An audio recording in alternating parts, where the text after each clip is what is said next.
And I really like that this movie isn't trying to appeal to a wide audience, which I don't think that's what he's trying to do in any of his films, which I think is what makes them so good, right? But this one, he even takes things a step further. And I feel like this is made for a very niche audience because I think in order to appreciate everything that is going on and what he is doing, you have to have a good understanding of William S. Burroughs, right? Hello, and thank you for joining me here at Why the Book Wins, where I compare books with their movie adaptations. My name is Laura, and today I'm talking about the new Luca Guadagnino movie Queer, which was released in 2024, and it is based on the book by William S. Burroughs, which was originally written in 1952, but not published until 1985. And William S. Burroughs is known to be one of the founders of the Beat generation of writers, and I knew who he was, and I knew some details of his life, specifically how his wife died, which is very infamous. But yeah, this was my first time ever actually reading anything by him. And neither book or movie ended up being quite as trippy as I expected, given Burroughs' reputation, although that reputation in large part comes from Naked Lunch, which I haven't read or seen that, but I know of the story and just how weird and bizarre both book and movie are. And yeah, it took me a while to decide how I felt about Queer, both book and movie, because initially I felt like the book ends pretty abruptly. Meanwhile, the movie doesn't always have the best pacing, and there is an event in part 3 that I felt went on a bit longer than it needed to, and then also with the ending, it took me a while to decide how I felt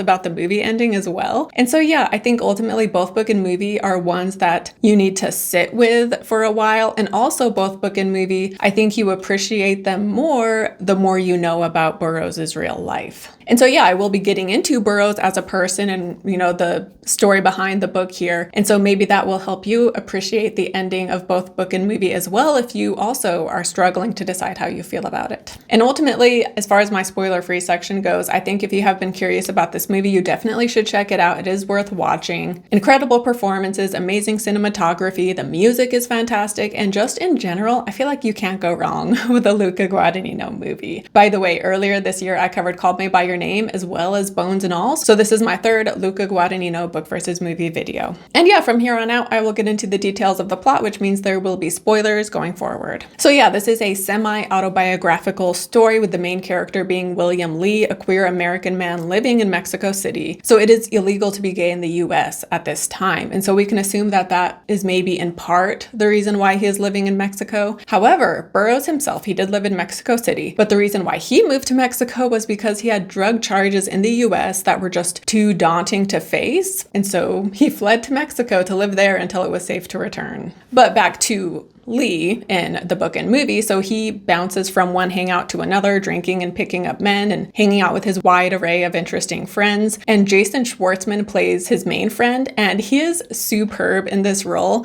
I doubt he'll get an Oscar nomination, but he deserves it. I mean, all of the side characters were fantastic. All of the performances are amazing. But yeah, I would love to see Schwartzman get an Oscar nomination. But anyway, so Lee, he sees a guy named Allerton, Eugene Allerton, and he is instantly attracted to him. And over time, they begin to hang out more and more, but Lee isn't even sure if Allerton is gay or not, so he's not sure where this is going. However, eventually Allerton learns that Lee is gay, and then eventually the two of them do have sex, and they end up having sex twice. But after this, Allerton kind of gives him the cold shoulder and seems to want little to nothing to do with Lee. Meanwhile, Lee becomes like borderline obsessed with Allerton, and over time he invites him to come to South America with him, and he tells him like, it won't cost you a dime, I'll like foot the bill for everything. And Allerton, he's like, it might not cost me in money, but it could cost me my freedom. But Lee tells him like, you'll have your freedom, you can do whatever you want, I just want you to be nice to me twice a week, and that'll be the only cost. And so Allerton ultimately agrees. However, while in South America, Lee begins to have withdrawals from his drugs, and he is able to see a doctor to get a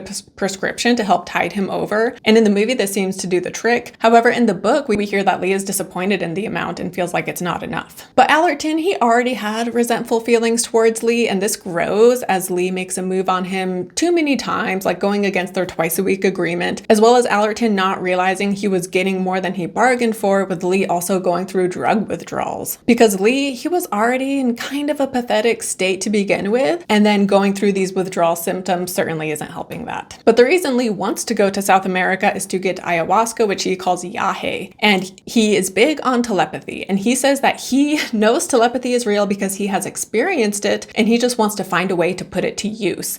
And he has read that Yage helps telepathic powers, and so that is why he is seeking it out. And in the book, they find the botanist in the jungle who knows what Yage is and could help them. However, the doctor has zero interest in helping them get Yage. And eventually, Lee tells him that they are going to leave, and the doctor seems relieved. And so they leave, never having even found it or tried it. Whereas in the movie, over time, the doctor agrees to give it to them. And so they both take it, and we get a scene where we see them blend into one being. And the scene also starts with them vomiting up their hearts. And then the next day, the doctor tells them, like, for you guys, this experience was way more intense than it usually is. And so she encourages them to stay a bit longer because of this. However, Allerton, he is very adamant, like, no, like, we gotta get going. And then the doctor leans in and tells Allerton, like, the door has already been opened. So the only option is to look away, but why would you want to do that? And she also says, you should have seen yourself last night. The vibe of this statement being like, you were beautiful and incredible and amazing. So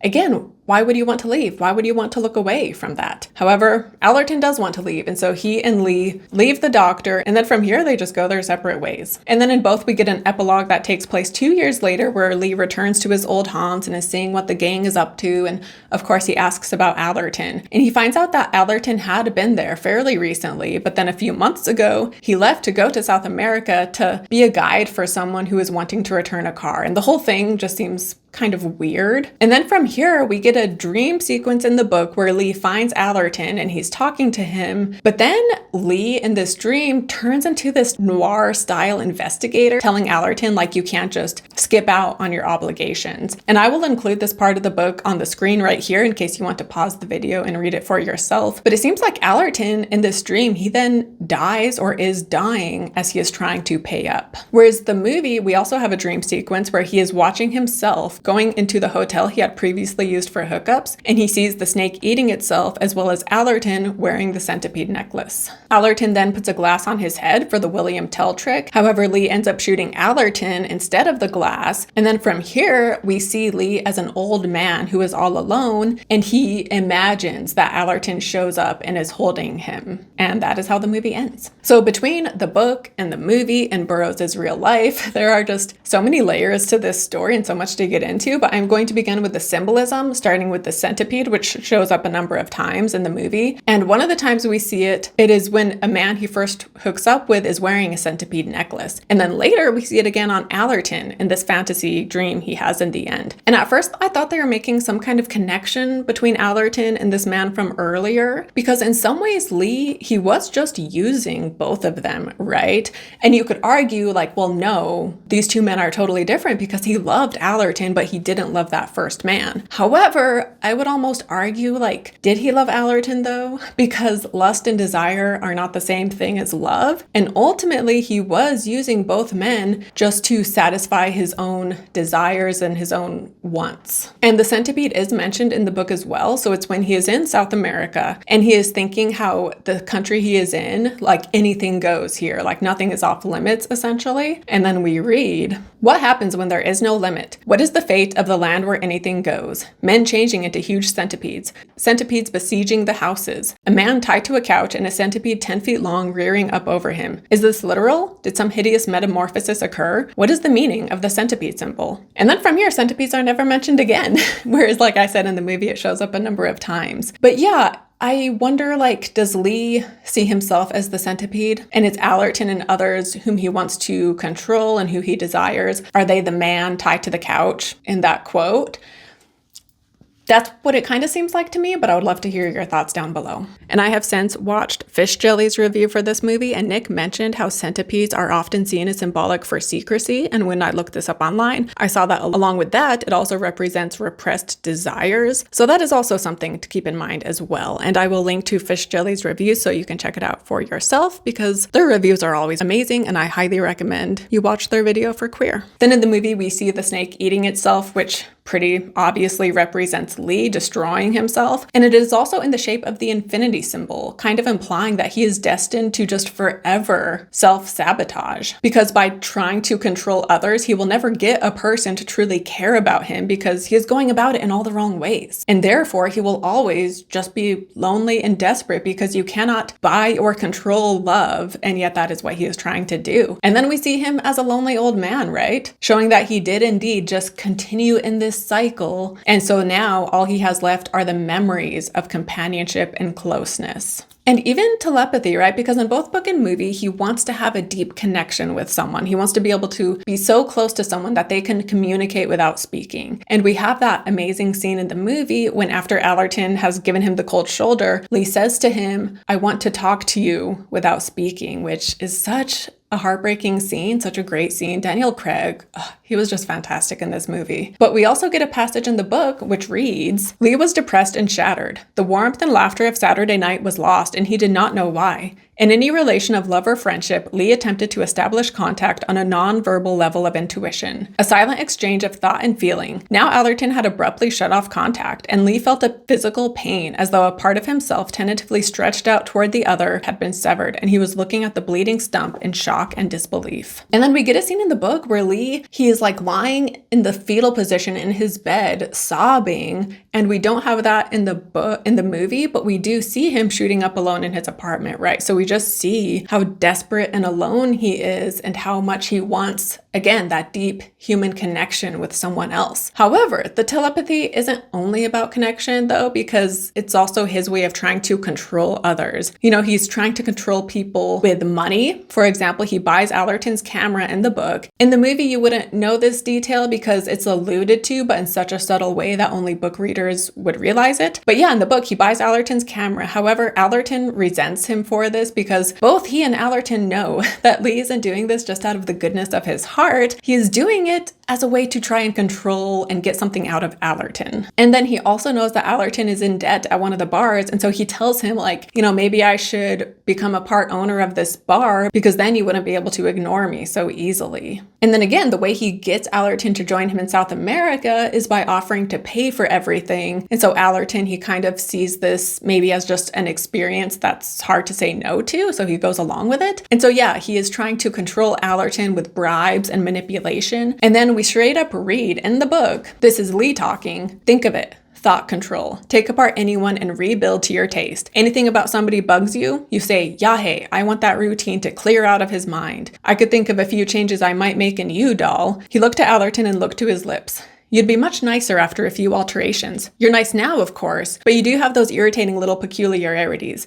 I mean, you won't do exactly what I want you to do all the time. And this is kind of said in jest, but clearly there is some truth behind this as well. And again, in the book, they never do the Yage. However, in the movie, they do. And while they are on it, they do have this scene where they are speaking telepathically. And then they also become as one, which that was such a cool effect, like seeing them like underneath each other's skin. That was so cool. And this is everything Lee had wanted, right? But once they are clear-headed the next day, this intimacy seems to scare Allerton, and so he separates himself from Lee. And in a lot of ways, I think the movie is showing Allerton's own homophobia and how he doesn't want to embrace that part of him. And again, the door has been opened, but Allerton would rather look away, right? And not face that part of him entirely. And I think this makes sense though, right? Considering this is like the early 1950s, like the very beginning of the 1950s, when to fully embrace yourself as a queer person, that was really dangerous. And we also see them watching a movie earlier. It is a French film called Orpheus, where a man has these magic gloves that can take him through a mirror. And when he initially looks in the mirror, he says, like, I don't see a magic mirror. All I see is an unhappy man, meaning himself. And so then the other guy helps him to, you know, be able to move through the mirror ultimately. And then also to go along with that, we have a scene where Lee is talking to a botanist, and the botanist is telling him, like, this isn't the kind of high you're looking for. Like, Yage serves as a mirror and you might not like what you see. And this applies to Lee, of course, because he does have some self-loathing, and yet it also applies to Allerton, right? Because again, he saw his own reflection when doing the Yage, and I don't think he liked what he saw, and that's why he turned away. And again, this book is semi-autobiographical, and Allerton was based on a real man who Burroughs had known. His name was Albert Louis Marker. And at one point, like, so they had a relationship together. And at one point,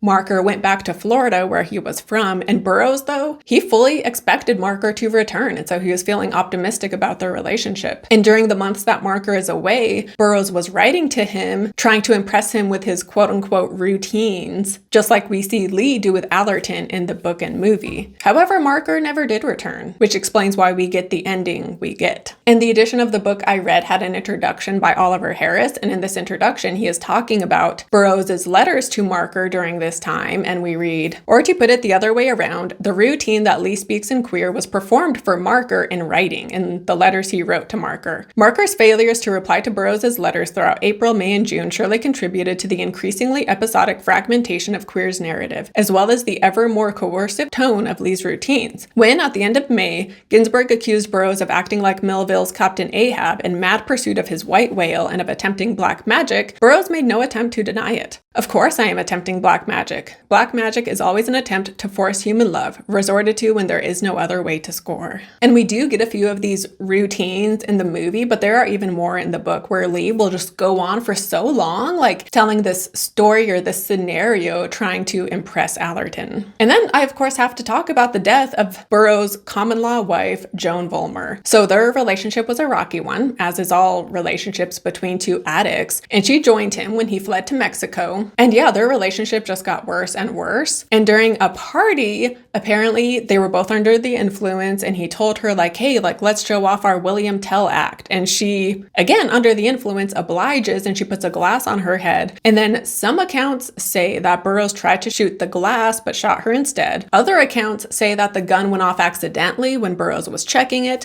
but then others say that the gun slipped and fell and accidentally went off and shot Joan. But ultimately, at the end of the day, Joan Vollmer died due to Burroughs' gun. And while awaiting trial for this death is when he wrote Queer. And Burroughs, when he published it in 1985, he included his own introduction, and he said that it was a hard manuscript to return to because it brought back all of these memories of the death of Joan Vollmer. And then also, her death is what really spurred him to become a writer, because he was writing somewhat before this, but then her death is what really prompted him to really get going with his writing.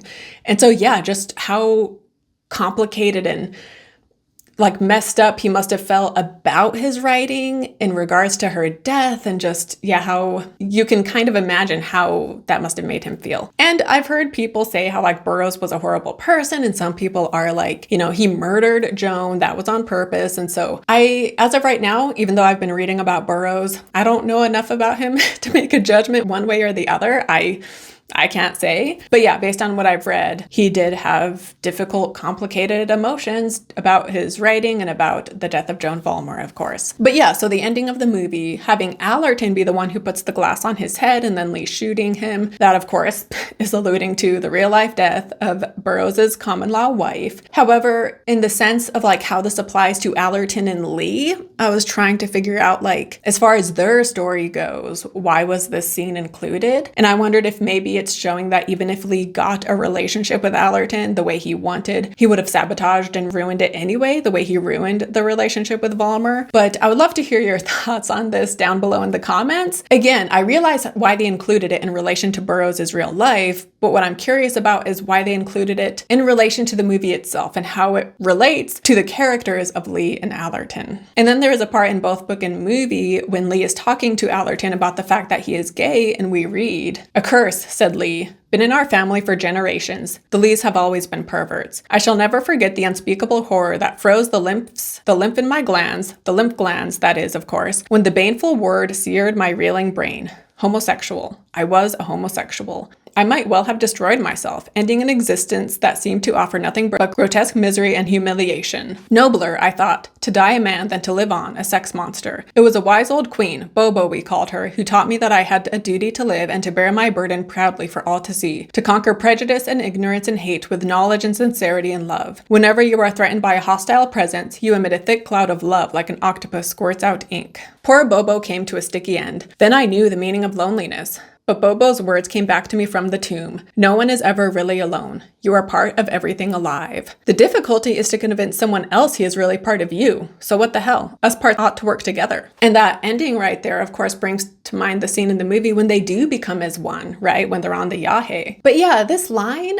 this section, part of it is uplifting, right? Like this message, like, oh, like combat ignorance and hate with sincerity and knowledge and emit love when you face prejudice, kind of a thing. thing. And it's an inspiring message. And yet, when you see Lee's life and how he's always combating this loneliness and despair, in a sense, it's just kind of depressing. And Burroughs himself also said that this book is about what it's like when you're off of drugs, because his first book is about when you're on drugs and how drugs make you feel invulnerable and confident. And yet, when you're off of them, your defenses all come down and you become fragile and desperate and pitiful. And so there is that aspect here as well. But then also how he compares emitting love to an octopus squirting out ink is also a weird simile too. And I almost feel like that also shows Burroughs' own bitter, jaded feelings, right? But also I think this statement from Bobo, like, it's good he inspired Lee to keep living, of course, but I can also understand if queer people get tired of feeling like they have to be the bigger person, quote unquote, like they face prejudice all the time, and if each time they are feeling like they need to be returning the hate with the love, that's gotta be exhausting. And I think a lot of queer people, especially these days, don't want it to be their job to help straight people understand that the queer community are fellow humans who deserve just as much love and respect as everyone else. And so yeah, I just wanted to acknowledge that while that is a good sentiment, it's also a difficult one. But yeah, then when he goes on to say how we are all part of each other and we're all one, that